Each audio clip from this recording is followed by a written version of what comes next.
Thanks, Lori. The nation may be closer to a first-ever debt default than we ever thought.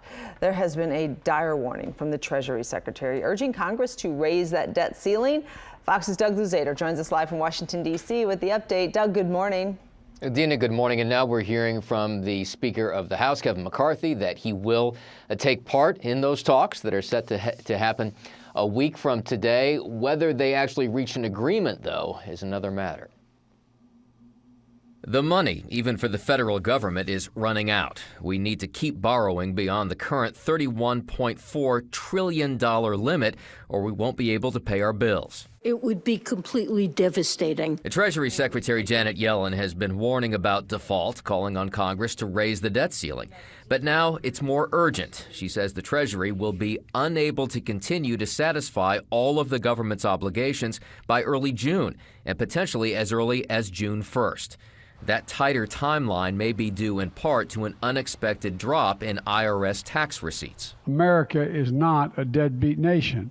We have never, ever failed to meet the debt. President Biden had previously refused to negotiate an increase with Republicans, saying there can be no conditions. But he has now invited congressional leaders from both parties to the White House next week to talk about it. Republicans have said any hike in the debt ceiling will need to come with spending cuts, and they passed a measure in the House to do that. The only way you solve problems is you negotiate. And I'm looking forward to the president changing his mind and negotiating with us. You know, we talk right now about being close to a potential deadline coming June 1st. You know, they're not going to have talks until next week, and at that point, they'll just be about 3 weeks away. So that is not much time to come to a resolution here. Dina.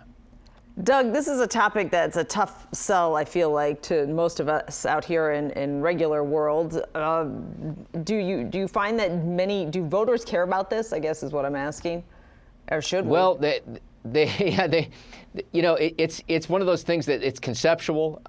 It probably won't come to pass. I mean, every time that we've gotten really close to the brink, there's always a resolution that will probably happen this time around. But, you know, there's the argument that there's always the first time.